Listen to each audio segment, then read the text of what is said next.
Okay. Shoot. Yeah. Oh, that's like the gavel now. Yeah. We're in progress. Here we go. Mike is on. Mic is on, right? Yeah. And I may need someone's help to, I think we have quorum, but if somebody could do a quick count. I Okay. feel like we do. 7, 8, Yeah, we're good. Okay, great. So welcome everyone. Welcome to our Monday, August 17th, 2026 meeting for the Arts and Cultural Commission.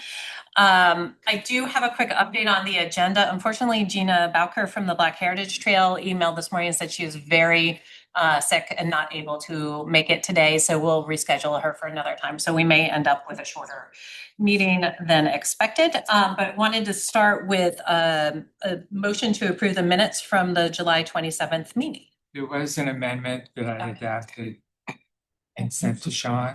Okay, Since you guys circulated, that was. And it got circulated? Except with the edit. Okay, so a motion to accept with the edit. Second. Excellent. Any other edits or corrections? All those in favor? That wasn't here, so. Yeah, I'm going to abstain as well. Yeah. It's still a quorum with people abstaining. Abstain, yes. Okay.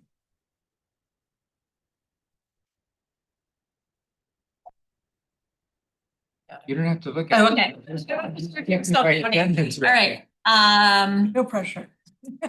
So we will then jump into our work group reports, and which work group would like to go first? Since we're the only one, we're all here. I was just pointing out, I found, I'm sorting through some stuff. It's out of the tin. And so this is 2002 cultural plan, I'm just passing it around. And I found a bunch of newspaper articles and nothing has changed.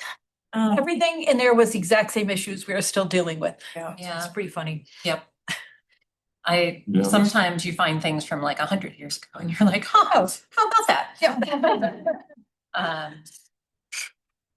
Okay, so, You look at this, it looks like there are some things we rediscovered right. that were in here already. It just Some good validates ideas. the 2023 Yeah. one. So we met last week and some light updates from us is we gave Monty both the updated commissioner slides, which should now be on the website, which is exciting. I also provided him with the low cost, no cost list, which he was just kind of asking a couple questions about, like, who's going to maintain the list? How often is this really something the city like wants to publish? So I owe him I sent him an original email back and then I kind of took it to our group because he was back on vacation. So then I got a couple more answers. And I think what we decided to do is we're going to take that list back again and maybe attempt to make it a little bit even more comprehensive. So there's definitely still some things missing from it, but one of the things we decided was to break it up by type. So off the top of my head, some examples are like visual arts, theater, or not theater, performing arts, history and culture grouped together, crafts, Music. literature. Yep, I think that was it. We had 6 categories that we're thinking of just like diving into a little deeper. First of all, to like kind of respect on the city, like not wanting to promote like certain organizations. So trying to get that more thorough list would be useful. And we just also like honed in on a couple other criteria. So if anyone has more events that they've thought of since then, feel free to send them over. One of the other things we mentioned was that we would only update the list once a year. So I think putting that as a disclaimer on the list will help. And then something we also discussed was maybe housing it at the library instead if the city's uncomfortable. So having something that points to ask the local librarians for a list of low cost, no cost events, which takes it off the internet a little, you know, let people take a picture of it. So that maybe will help soften it. So we can have kind of like rediscuss this list a few times. I think building it out is probably the first step and then kind of presenting it back to Monty and asking, you know, what's best for this list. Because we obviously did the work and I think it is useful and within what our cultural plan like looks for on the accessibility front. So that's on the list. So that one's kind of like on a little like hold reimagining line. And then for the video series. Thanks to everyone who answered about it. What I went ahead and did was wrote scripts or light scripts for everyone to use. And my thought was to then pass them out to everybody, let them kind of take a stab at it, because I don't want to put any words in people's mouths or make it like feel unnatural. So like I kind of what I did was try to like make a story that made sense from part 1 to part 14. And so we don't have commissioners like maybe getting confused, like, what's my topic? What's my topic? Oh, we both talked about the same thing. Once those scripts have been approved, I'm gonna send them to Monty to approve as well, because I also don't want to film us all talking and then, take 3 takes of it and get word back like, oh, you can't say that. Or, oh, you need to reword that. And so just be respectful of everybody's time, so then we don't have to go back and refilm someone. I don't think I said anything too crazy in there. So it should be all good, and hopefully that will just be like a kind of a quick check once everybody has looked at their script and kind of reworked it. I think the other piece is when we're filming, like, don't have to stick to it, but like maybe just the overall like essence, like don't feel like you have to like hold it there and read it. Like none of them are super long, so it shouldn't be anything too complicated. Have you sent them out to everybody? Not yet. I sent them to our group as a first pass through, and then I'll send them out. My recommendation is maybe I'll send it through Sean as the full 14, because I think it honestly is useful to read them all first before jumping to your section, because you can then like see the progression. Right. Yeah, kind And- of creates a story. Yeah, so that hopefully will help. And then what I was saying on that front too is like in the what's it called? Description? What do you call it at the bottom of a post? Caption. Caption, thank you. In the caption, maybe we'd be like, oh, wondering what park is? Go check out Kate's section part 2. And then we just have them like clearly labeled on the cities. So then also we can use a little bit of that, like pointing it back, getting more engagement, stuff like that. Am I missing something? Press release, Monty had one adjustment, I think. Yes, that's right. And thank you. The press release, he just wanted us to link the city home ordinance, Okay. as well as link the work report within the article. And he made a few other like small edits, but I've just learned to kind of just accept all the small edits, add the things he asks for, and just push it back. So my plan today was to pass that back to him and ask him to have it published. So that should be coming soon. We decide, because the original one had my byline on it, because I Yeah, think I we wrote the removed first one, it. which it's just, so we just thought it would be from the commission, not any person. Yes, perfect. And So I'm a little confused, when you're saying about scripts for the videos. Yeah. It's, so we don't want to read them, but we want to keep our comments pretty close to what we're. yeah, so I Because think, before you were talking about, we had a question to answer that we could answer our own way, but now they're giving a lot more directive. yeah, so that series kind of has shifted, and what I think it's become more of is talking about what we are as the Arts and Cultural Commission, what we've worked on that's been successful, and what we're looking to like improve upon in the future. The original question of how has the arts impacted you, I think is still important and interesting, but I wonder if putting this out there first, because it's more like easily defined, kind of more manageable for us as a group, Yeah, is a but- better start. Like last time you were saying, for example, you said that mine was about finding studio space. It still So is. I could tell a story, maybe it still is. But the story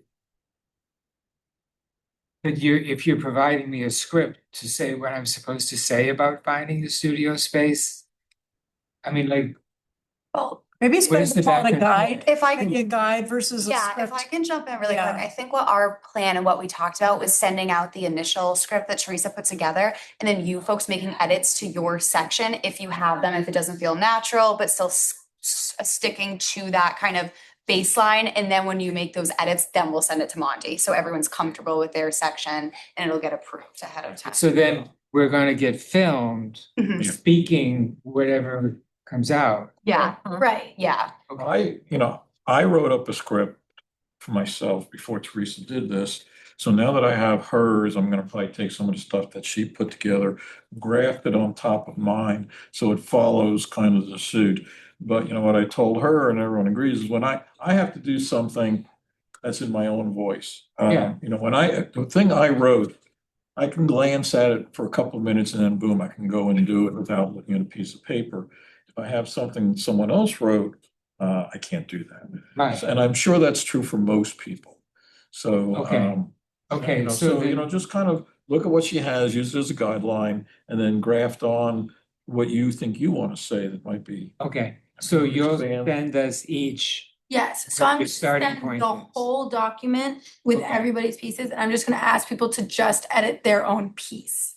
got it. So, Can I jump in for a minute? Sure. Because when I got it, I of course jumped right to my piece, which is the last one. I thought, wait a minute, I want to talk about this and this and this.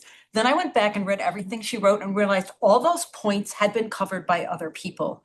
And so I said, oh, I see where she's going, but I need to rework this a little bit, so it's my voice. But I would encourage you to read the whole thing before you edit your own. Okay, So. Yeah. I was very impressed with what you did, even though it's not our individual voices, what she's asking us to cover is very thorough and clear. It has a Right. point to it. Yeah. And this is just for the smoothing it through the entire process. Yes, which exactly. So we don't have a ton of back and forth. because that was, as I was starting to think about it, I was like, oh, if everybody provides me with their script, fine. But then I was like, just like my life was like flashing. I was like, I had to read that. That's right. And make sure all. And then do it right and So yeah, maybe put if it I together. flip it around and like give people like a guide. I was like getting a little nervous because I was like, oh, what's next? I was like, maybe if I just help template it, like, yeah, make it your own words. And what I've provided, yeah, is just like if someone Okay. wants to just read their script, go crazy. Like hopefully it works. But if you want to make it more your own, that's Okay, totally fine. okay. I Um, honestly might even read so- mine. But so the other, 1 minute, right? yes, 1 minute. So keep it brief. right, but I mean, if we do 2 minutes, then you're gonna edit it down to 1 minute. 30 seconds. Or you want it just time so that we speak it in 1 minute and boom. Yeah, so my hope is for the video to be about 1 minute long. And so my thought process behind the filming is I think I'm just gonna have everybody do it like 3 times.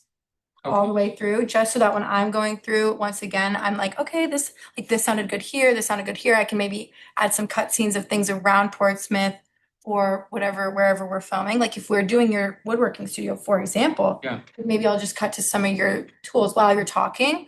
So it feels natural. There's more than just you standing there, but for the most part, I was picturing it as like a talking head video. So like, if that makes sense. Yeah, so the next part is like making the actual appointments. Yes, exactly.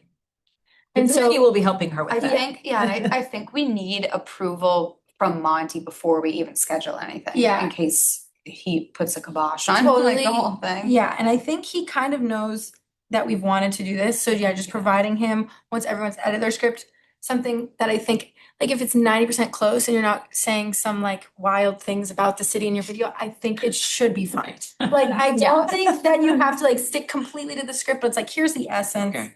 And then yes, planning the film.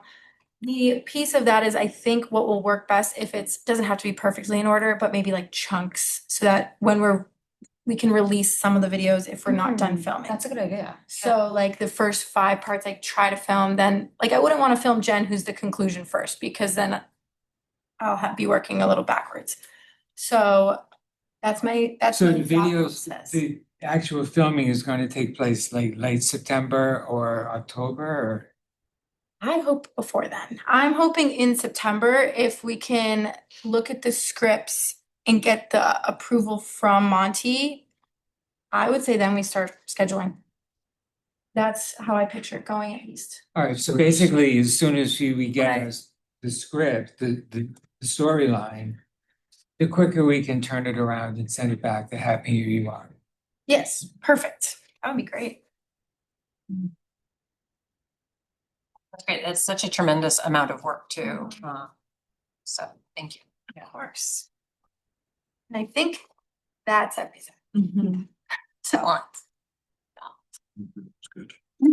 So our next group, I can go.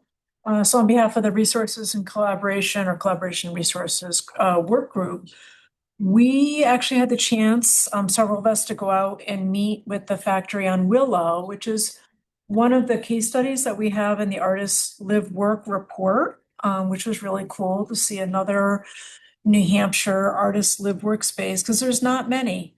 And again, we keep saying this is a great opportunity for Portsmouth to continue with its leadership in the arts. A couple highlights. So it was Demi, Margarita, myself, and Andrea Pickett joined us as well, which I think all of you know. Andrea's working with our work group as needed and really weighing in with a lot of valuable information. So this is an adaptive reuse, as you hear from the factory on Willow. I think it used to be a shoe factory, don't quote me on that, but a huge space that was purchased in, I think, 2019. And then, of course, COVID hit. And the intent was the entire building, which if I had to guess, I would say north of 100 units would have been artist live workspace affordable. But unfortunately, with COVID, they had trouble kind of like getting that mission off the ground. So they decided to focus on emerging artists, and they have had 36 artists live, work there since their inception, but they are young, new artists, and they're living there for a couple months. So it is more short term, but at least it's something. It's another example, in the state that we're able to point to. They had some really cool design features where they didn't want the public necessarily going through people's private space when it's artist live workspace. So the outside of the units, there's actually a glass enclosed kind of closet that serves as almost like a retail space where they can display their pottery and their sculpture. And anybody going up and down the hallways can be like, oh, that's really cool, let me buy that. So I thought that was an interesting concept. They did have, and again, this is probably about the 6th or 7th field visit that we've done, either virtual or in person, to see different artists live work space around New England. But they kind of common themes that we're seeing is there's like a venue where they might even do weddings and theatrical performances and even funeral luncheons. I mean, it's amazing that they're using this space like that. They do work with their makerspace, which was again kind of cool and something Andrea was taking note of, could there be potential partnerships with our makerspace? And they did cover the cost of the artist to use their makerspace. So that was interesting. Let me think about what else. So venues, I talked about, they outsource, they have a management company that handles all their ticketed. So it's a revenue generator for the artist live workspace to be able to sell tickets to different performances and shows and weddings and again, things like that. But I would say, in my opinion, I think Andrea brought a lot to the table, and I give her a lot of credit because she has been doing a lot of digging and figuring out how this might be funded. And I don't think, the option for the factory at Willow, they wanted it to be affordable, but they're for profit right now. So they would have to, and I don't understand all the funding requirements, but they sell at market rate. So all those, what were supposed to be affordable artist live workspace, they do have some artists there, but they're market rate apartments. So that's kind of a bummer that opportunity, but it's not gone forever, but it's just not something that they're focused on now. So, but it's just always good to see, and the space was just incredible. They did have a pretty sizable tenant. It was a comic strip / company that focuses on comics and things like that. That was they were a good tenant in the lower floor there.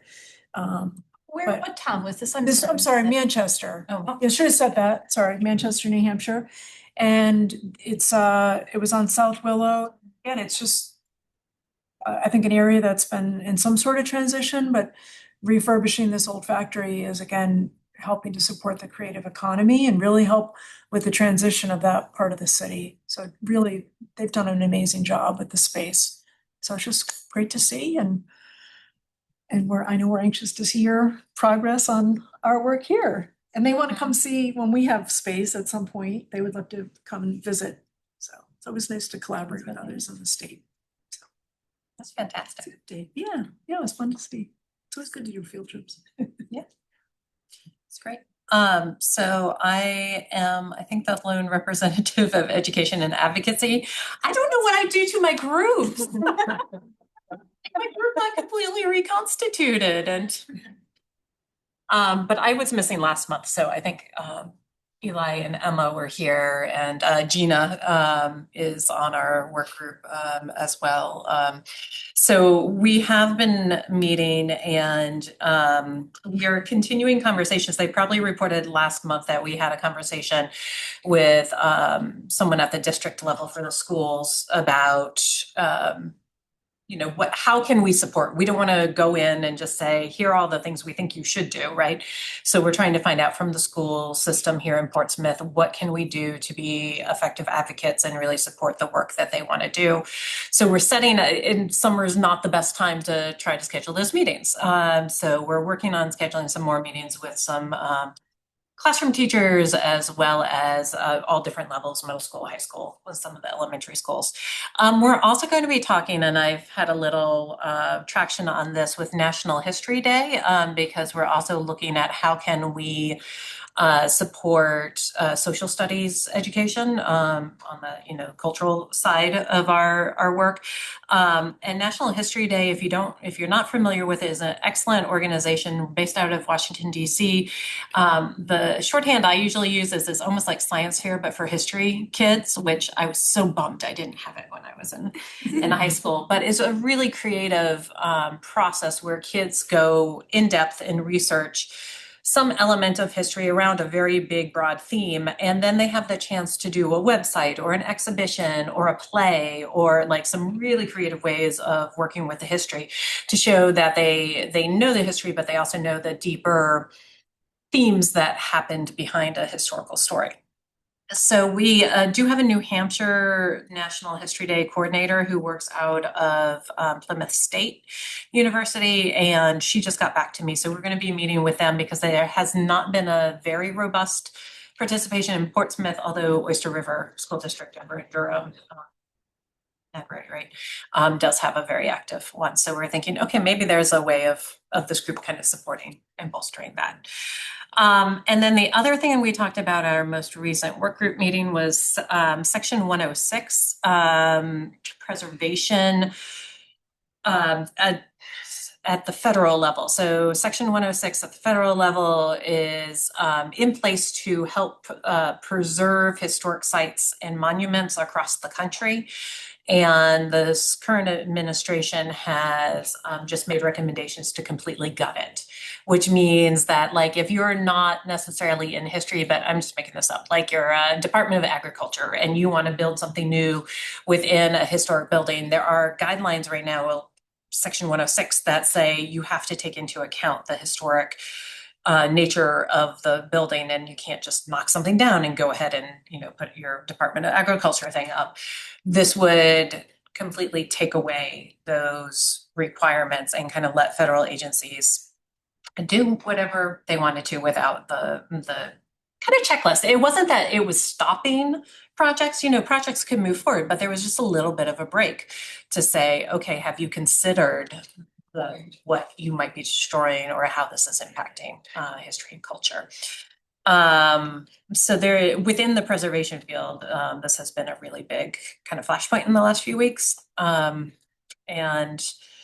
just, more FYI for everyone in this group, but if anyone in this group, and I'm more at Counselor Cook or anyway, if you know of any way we can help advocate, I don't know that there's anything we can do at a city level on it.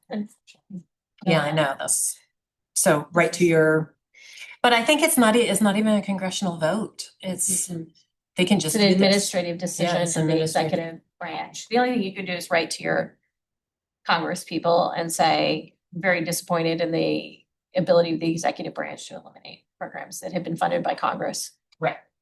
Yeah, we said that. Sorry, I missed this. Is this a New Hampshire or nationwide? Nationwide, So from the. but it does impact Of us course, yeah. in New Hampshire. But yes, it is. It's nationwide. Okay, yeah, so there's nothing we could do at the state level? Not really. Just Just advocacy. reinstate the Yeah. funding for the Council on the Arts. God for the arts. But Right. But they wouldn't have been able to do too much at this, but at least have more of a voice to say things. But it's very disappointing, and we don't know what we'll end up losing. I can't believe I haven't, this is my first time hearing about this. Well, I think there's just so much, right? I mean, it's so much. And Can't so keep how, track of it. right, we just deliver it, I think. And so, and then everything gets caught up in lawsuits, and then it's really hard to follow what things still need to have advocacy on. If I can find, I'll check, Emma was really following it closely with her preservation work. If I find a succinct summary that I can send out to everyone, I'll try to. Yeah. Sure. Some, and I'll send this to Sean, but I don't know if anybody gets the Boston Globe or you. But there was an article this morning, General John Glover's home, which touches Swampscott, I think it's Marblehead and another town. But anyway, there was a developer that was gonna come in and basically tear it down and build, a multi-story apartment building. But I was amazed, and I'll have to go back and read, but at the end, I was amazed at how much money they have to basically preserve this. And it was, I almost want to say it was it may have been a nonprofit that formed around the house by itself, but they already have like $600,000.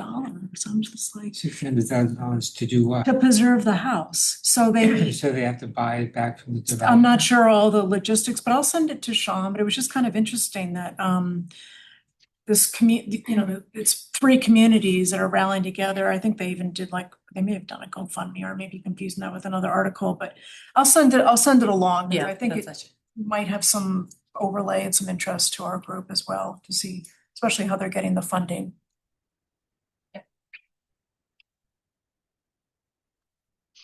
Okay, so our next section is burning issues. I don't think I'm sorry if I overlooked anything. I don't think I had anyone email us ahead of time with something. It's not really a burning issue, but I just found out about it yesterday. So I was the state artist laureate, was supposed to expire in March. But they've asked me to continue for another 2 years, because right in the middle of that was when the State Arts Council got all its funding cut. Also, my mom died, so I never really got to do anything as the artist laureate. So right now I'm waiting for a call from Janet Stevens. She wants to talk to me about it and about the funding for the arts. So I'm just saying, I'm hoping that I can be a little bit more of an advocate now that I have a little more time. So if there's anything that comes up just that's on a statewide basis, please tell me, because I'm trying to do a little bit more work in that direction. Yeah, congrats. I introduced myself to the governor because I happened to meet her the other day. I said, I'm your artist laureate, She said, oh. I was like, but she did say, yes, we have to do better by the arts next time. I said, yes, Oh. very good idea. Oh, I was just thinking that. Yes, so No, she no, was seriously, better. Well, I have a small burning issue. Okay, Jeffrey and then. My perfect attendance record is going to come to an end next month. I did last month. So, but in my case, it means that we need a substitute. Jeffrey is the most important person. No, I'm away September Date of 14th. next month, because we- changed. yes, So It avoids our Jewish holidays, so I believe I think we moved it. it's the 14th, 14th. September 14th. Yeah, I'm away on. Okay, you're away, okay. and I'm away there, not that it makes any, I'm not as So it important. was gonna be on the 19th, on the 21st, which is Yom Kippur. I won't be taking notes. Well, you might think that my conflict is because of the Jewish holiday, but it's not. It's I'm going to be in Scotland. Nice. Very jealous. That's how Looks like it's the day I'm returning. Well, I think That's we're more avoiding the focused. Jewish holidays. It's the day before. Yes. Oh, right, Rosh Hashanah is the day before, and then Yom Kippur is the next one. Anyway, so if someone wants to raise their hand. I won't be here either. I'll do it. You'll do it, Ken? I was Yay, gonna thank you, volunteer. Ben. Thanks, Ben. I figured since I'm part of the leadership team, I should do something. I was exposed.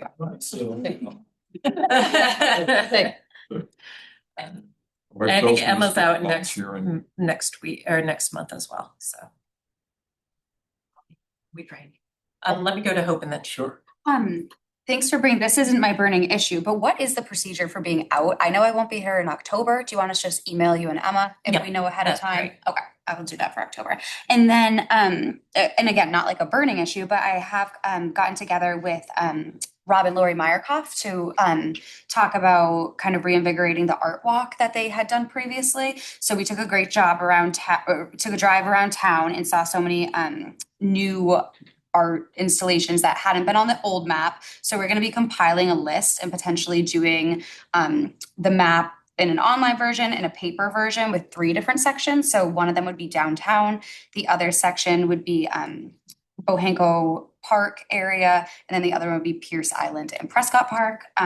Just keep that in mind as things progress. We're hoping to find funding for at least printing, and then Kate pointed us to a great resource online to build a map too. So I think that'll be really positive Yeah. for people. Oh, sorry, Ken, go ahead. Are you, I missed it, are you gonna be including the new murals we have downtown? We're hoping to get all of our new Okay, stuff. good. Yeah, and we might even do a little QR code, since not everything will fit, with little pockets, like the Foundry Garage area will be one, because we can't really fit that on the map. There's a lot of. But there's so much, Let so. me know if you need photos. I probably got a picture of every piece of public art in town. I'll mention that to Robin, she's really the one taking the lead on it, and I'm just kind of there for support. But it's been fun working with her.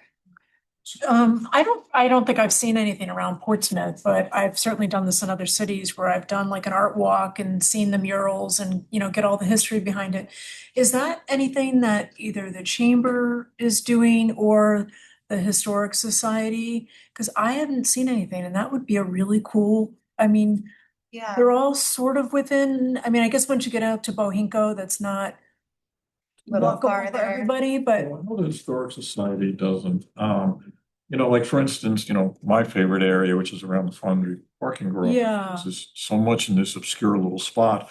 None of their tours go in that direction. They go more, downtownish. So, Yeah. they might hit the murals. What's her name? The woman they murdered, Oh, Ruth Blake. Oh, Ruth yeah, Blake and yeah. the judge, I don't know if they do those or not. I know the Black Heritage Trail focuses on that in some art aspects. I know the Historical Society does things too. As far as the chamber goes, we would have to have somebody who knows the arts in the Yeah. area, because right now we just have one tour guide and just do historical trail tours. So I think it'd be something more in line with like the Historical Society. And I think, Kate I has. bet, yeah, public art review. Now, the Public Art Review Committee is talking about that. And so part of this initiative was that Robin from the Public Art Review Committee reached out to Hope to work on this, so that there's a collaboration between our 2 committees. That the goal is to have a walking tour. That's great. Because we do Yeah. have maps from the old walking tour. There Yes. was a walking tour. And that it be housed probably it'll probably be the Portsmouth Historical Society has several tours, but it would give them an opportunity for us to hand off, hey, here is the walking tour information for all of this art. And all the work has already been done on the side of the Public Art Review Committee about what all the public art is, the history of it. There's already a full listing of all of That's it, what I thought, right online. fully available. Yeah. Yeah, it's just like a It's- PDF. It's just a matter of mapping that out. mapping it out and figuring out what the next step is. And so the chamber has experience with that. Yeah, and our goal of this is to be, I might have misunderstood your question, it is to be a tour, but as far as my understanding was that it would be self-guided. Yeah. So if it was something the Historical Society was interested in, we would welcome it. That'd be Yeah. awesome. Yeah.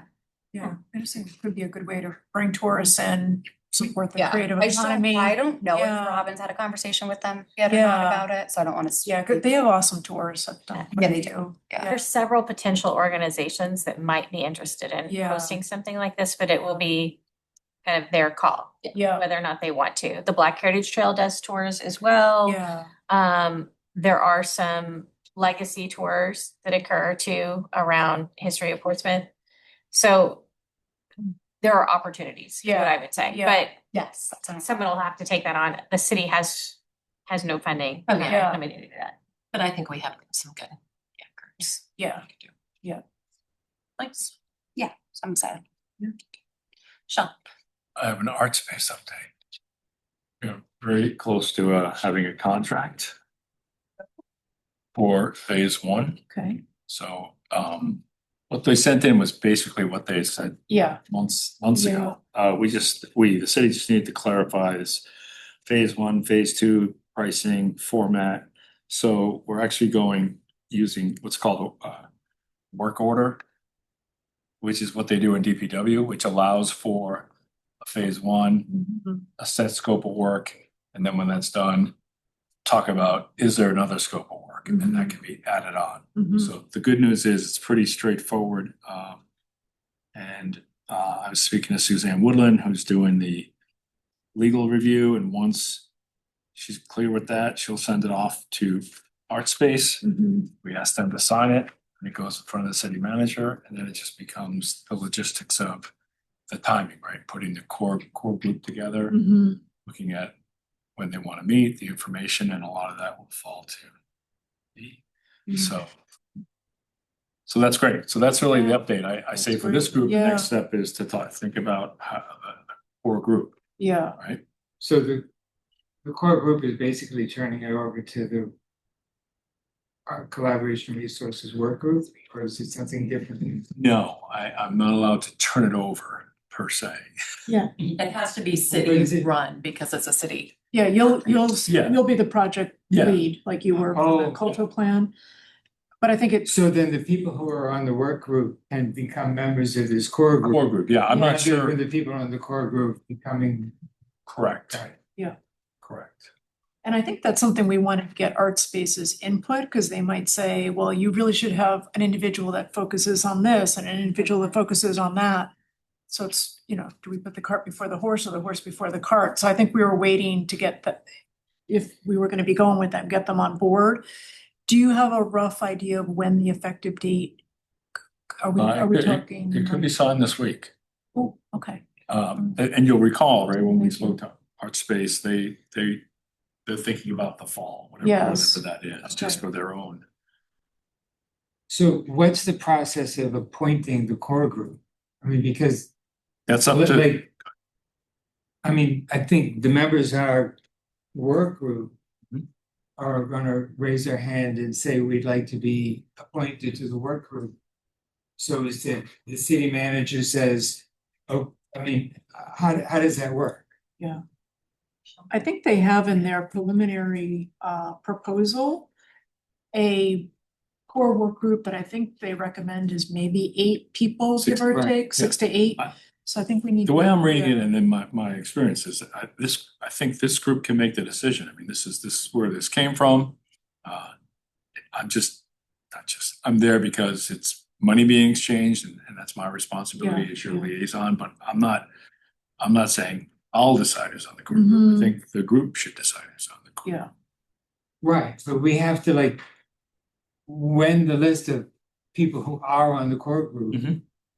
is finished, these are the people on it, that's when we can start talking to ArtSpace. Yeah.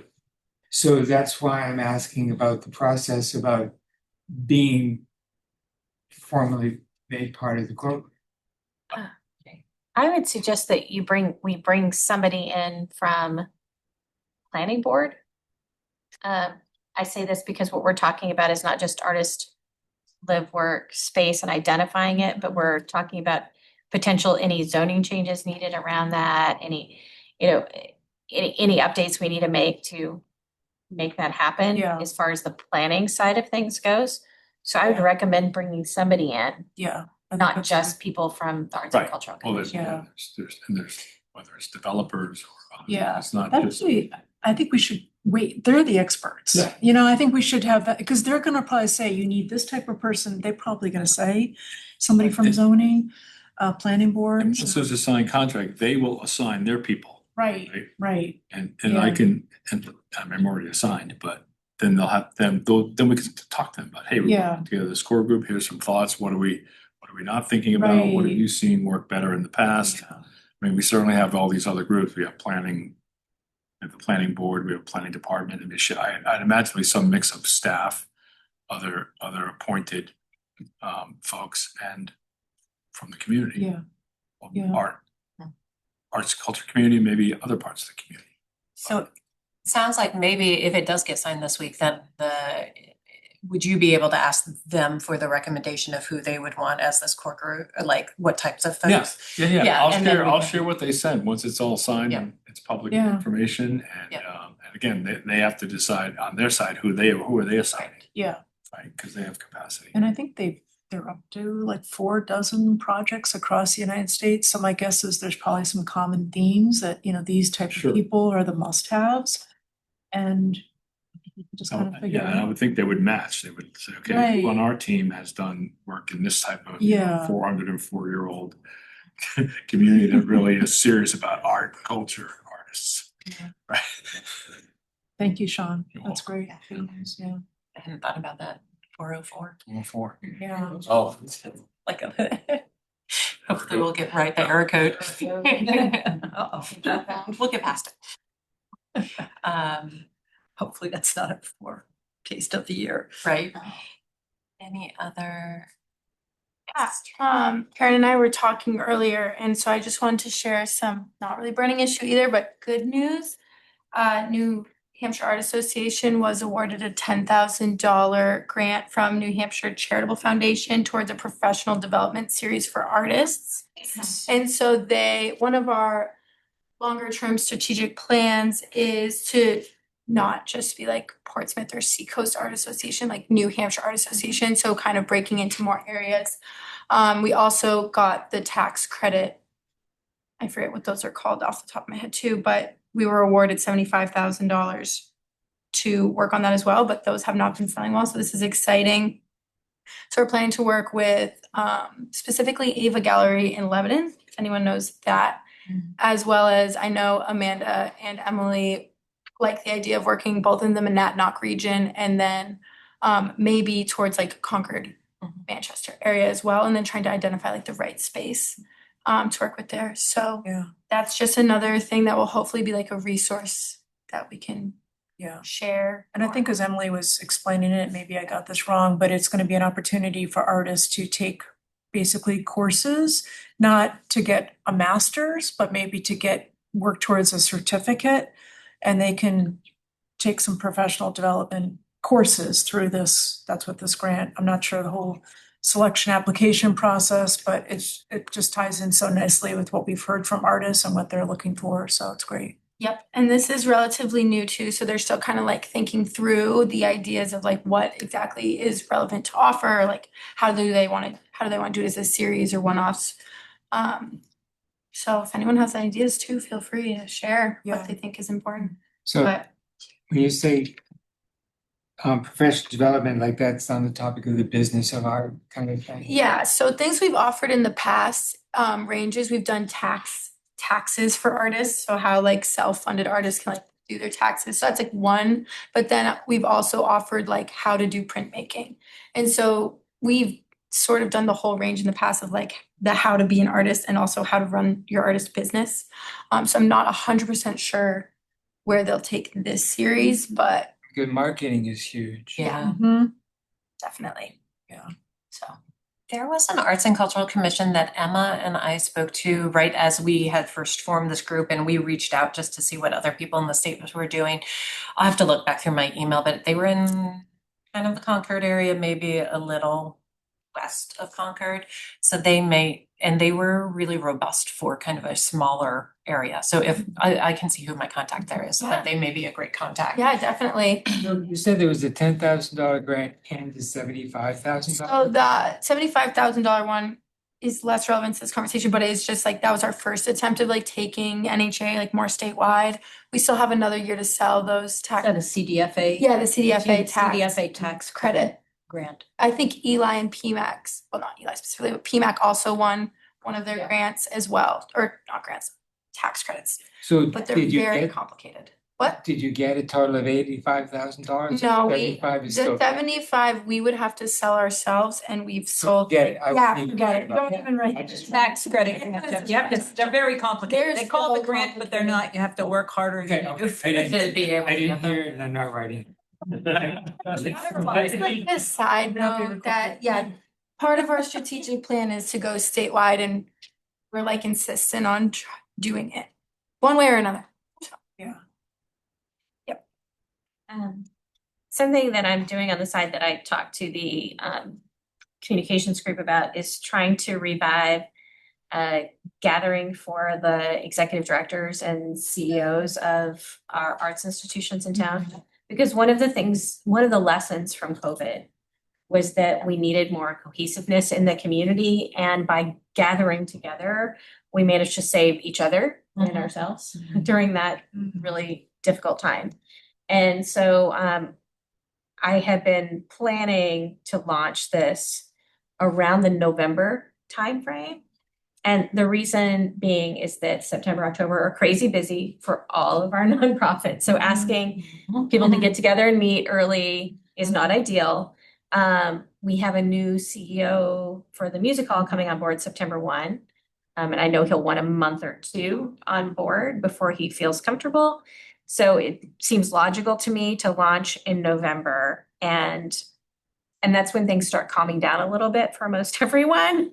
And just to get everyone together and start having kind of plans for a quarterly potential like morning meeting of all the leadership. This is done at the state level. There's an organizing group actually that does it. It used to be done. The Arts Council used to do a lot of this, but there's kind of an organizing group that got together when the Arts Council's funding was lost, that gathered organizations from across the state and stakeholders to get together periodically to talk about what the major needs are in the community. And I'm hoping that this group kind of can serve as that local kind of group to talk about what are the needs of the institutions within the community, because that's not always the same needs that we talk about here at the Arts and Cultural Commission. They have very specific needs that I think we need to always be mindful of. Yeah. We're addressing, so. Happy to help Yeah. host. If you need a host Yeah. invitation. It'd be great to bring that feedback back to the commission and see maybe there are ways that we can Yeah. help support or advocate, but it'd be great to hear their voices. And also being able, Emma and I, both of us would probably be at this meeting as well. And so we can let everyone know about the Arts and Cultural Commission. I think there's a lot of just still awareness raising. And sooner or later, we're going to be talking about Emma and I rotating off. And so I know we're going to need some more organization members. Exactly, and we have one waiting in the wings right now. Yep. But we really need to recruit a large organizational member. We've got a lot of small organizational members now. We need a larger organizational member to join when that happens. There aren't that many. No, Yeah. but there are a few left Yeah. that haven't been members so far, so. Who's coordinating this? You are personally? Thanks. Thanks, Kate. Yeah. It's like it's kind of been in the back of my mind at times and Something to do in your spare time. right. Yeah. Yeah, right. November is a good time to do this, is all I'm It is. saying. November's a good time. And this is like simple. I mean, I get a volunteer venue, and then it's a matter of just asking somebody to donate food, snacks for breakfast and more just like social gathering and having a little announcement. It's not intended to be a really formal event. It's intended to create camaraderie. That's great. That's great.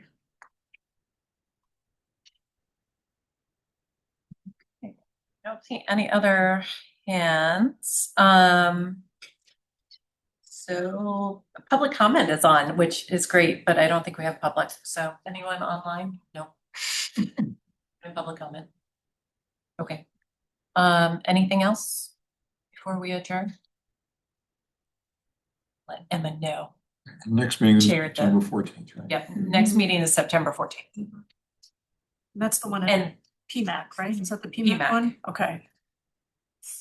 If nobody has, we should tell Eli that the The date October meeting changed. is, I think he was here last month. Yeah, October's he said here. they were- the October meeting. Okay. October's here. October meeting is here and